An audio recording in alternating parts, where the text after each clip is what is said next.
Hello दोस्तों, जैसा कि आप सब जानते हैं कि डीडीयू यूनिवर्सिटी के एग्ज़ाम्स चल रहे हैं और आपका केमिस्ट्री का एग्ज़ाम है।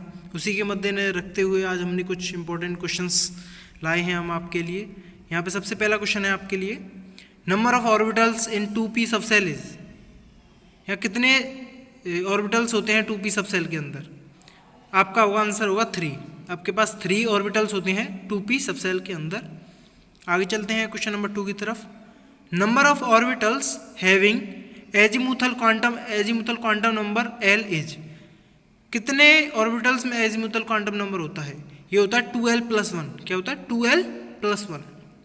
तो आगे चलते हैं क्वेश्चन नंबर 3 की तरफ। Maximum number of electrons in all orbits of n+1 = 4 is. Maximum number पूछा है इलेक्ट्रॉन्स का, कितने होगा इस ऑर्बिट के अंदर? होगा 8। कितना होगा? 8। आगे चलते हैं क्वेश्चन नंबर 4 की तरफ। विच ऑर्बिटल इज स्फेरिकल। इनमें से कौन सा ऑर्बिटल स्फेरिकल होते हैं? 1s स्फेरिकल होता है। Question number 5, which orbital does not have nodal plane. Nodal plane किस ऑर्बिटल के पास नहीं होता? देखिए, जो स्फेरिकल होगा उसमें नोडल प्लेन भी नहीं होगा, तो वो s ही होगा। आगे चलते हैं 6, first and the second derivatives of y(xt) wave function is कैसा होगा? y(xt) वेव फंक्शन का डेरिवेटिव फर्स्ट और सेकंड वो कंटिन्यूअस होगा। क्या होगा? कंटिन्यूअस। आगे चलते हैं question number 7, collision of electrons in Compton's effect is. Electrons का कोलिजन कॉम्पटन्स इफेक्ट में क्या होता है? इलास्टिक होता है। क्या होता है? Elastic. x coordinate is related with r00 as. x coordinate r00 से कैसे रिलेट होता है? x = r sin theta cos phi।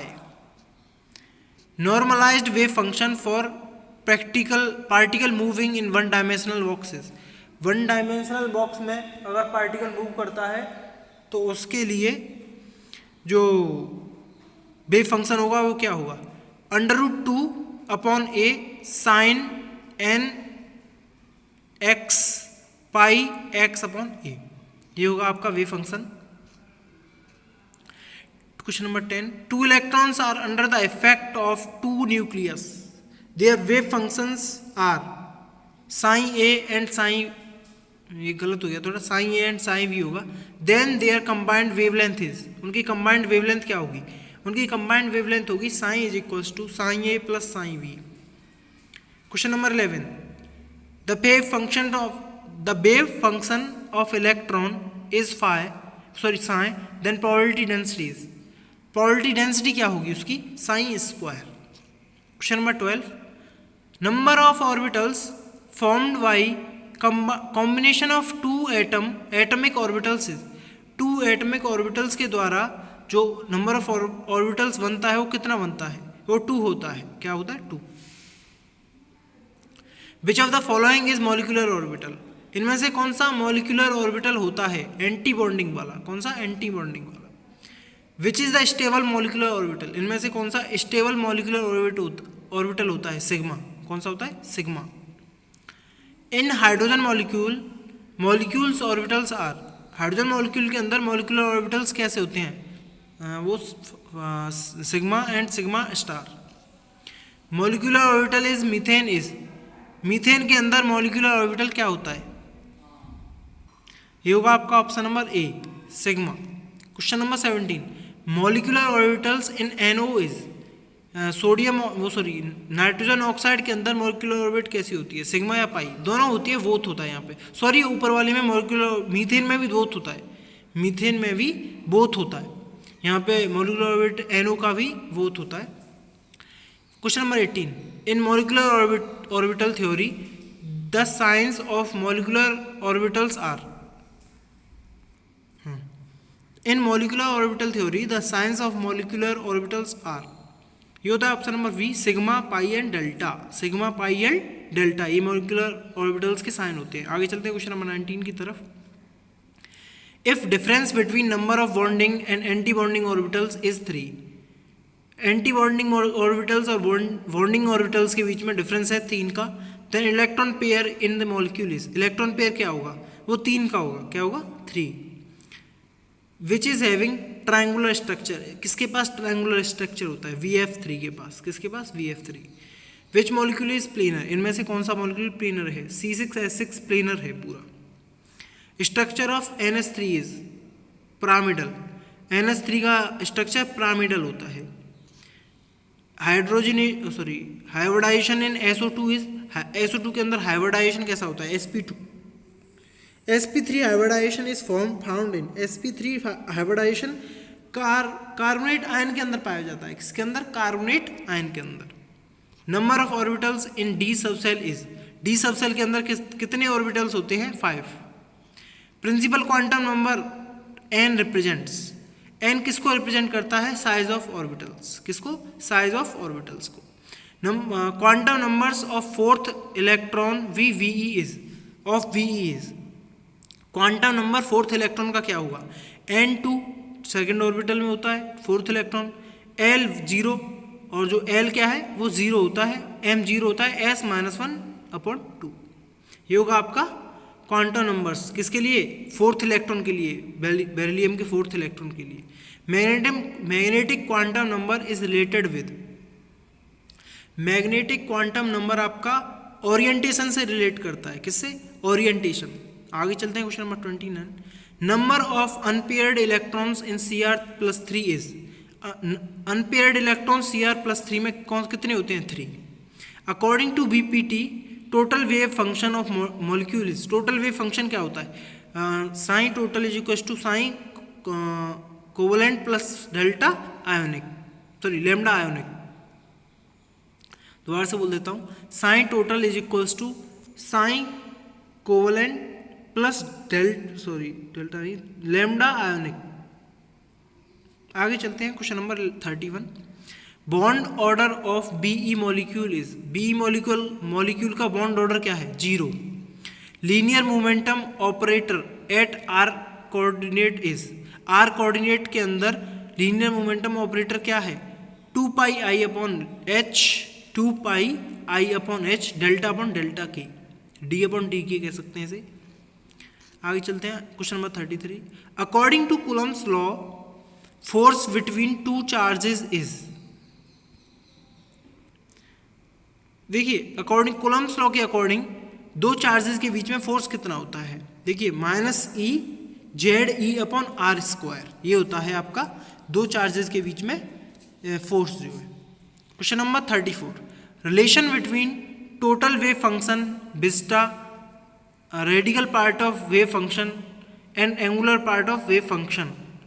यहाँ आर है, सॉरी यहाँ आर है और यहाँ थीटा है, बीटा हो गया, थीटा है, थीटा और आर एंगुलर पार्ट है उसके फंक्शन के, थीटा एंड फाई। तो आपको बताना है कौन सा रिलेशन होगा। यहाँ पर थोड़ा क्वेश्चन गड़बड़ हो गए हैं, आपको देख लेना है।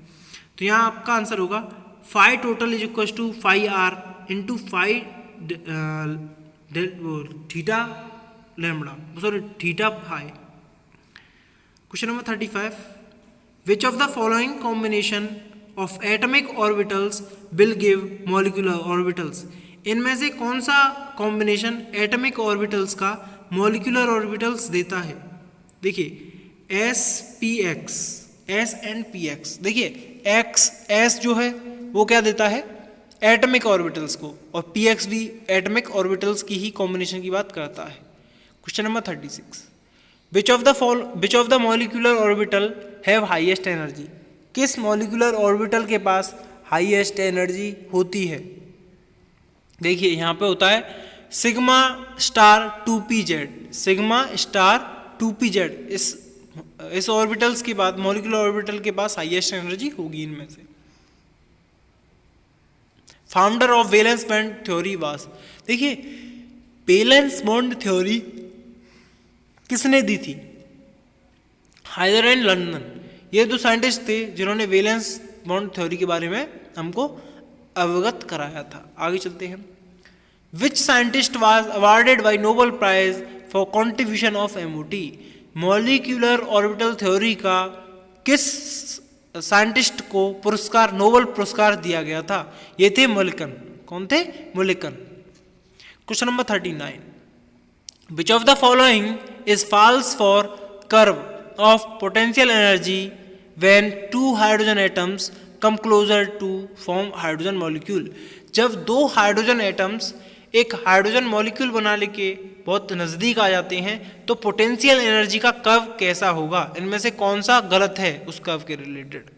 देखिए पहला कह रहा है according to BPT calculated binding energy for H2 molecule at minimum point is 0.87 ampere is 3 to 14 electron volt. ये देखिए आपकी सही है, ये स्टेटमेंट सही है। और ये भी है फाई ए इंक्रीज होगा, energy increases the energy, phi A जो होगा एनर्जी को इंक्रीज कर देगा, और फाई एस मिनिमम पॉइंट होगा एनर्जी का फॉर रिजोल्यूशन एनर्जी। ये तीनों पॉइंट ही सही है, लेकिन आपका phi S increases the energy ये गलत है। फाई एस आपका एनर्जी को इंक्रीज नहीं करता है, वो फाई ए का काम होता है। आगे चलते हैं क्वेश्चन नंबर 40 की तरफ। Which of the following is not true for molecular orbital theory. इनमें से कौन सा स्टेटमेंट मॉलिक्यूलर ऑर्बिटल थ्योरी के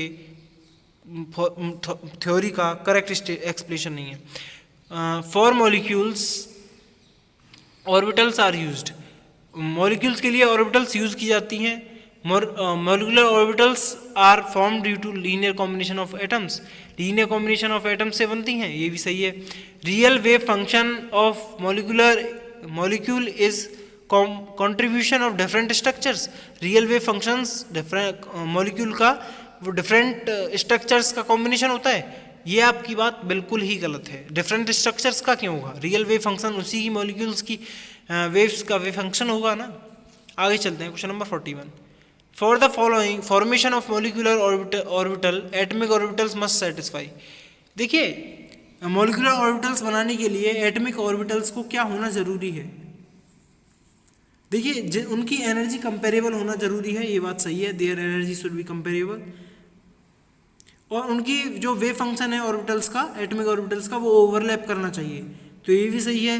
there should be overlapping of wave function of atomic orbitals. और तीसरा भी सही है, the wave functions of atomic orbitals should be same. जो वेव फंक्शन है एटमिक ऑर्बिटल्स का वो भी सेम होना चाहिए। तो आपका ऑप्शन होगा यहाँ पर ऑप्शन नंबर डी ऑल। तो ये थे आज के कुछ इंपॉर्टेंट क्वेश्चंस। अगर आपको वीडियो अच्छी लगी हो तो शेयर करें, शेयर करना ना भूलें, और सब्सक्राइब करें चैनल को और बेल आइकन को दबाएं, जिससे कि हमारी वीडियोस की नोटिफिकेशन आप तक पहुंचे सबसे पहले। Thank you and have a nice day.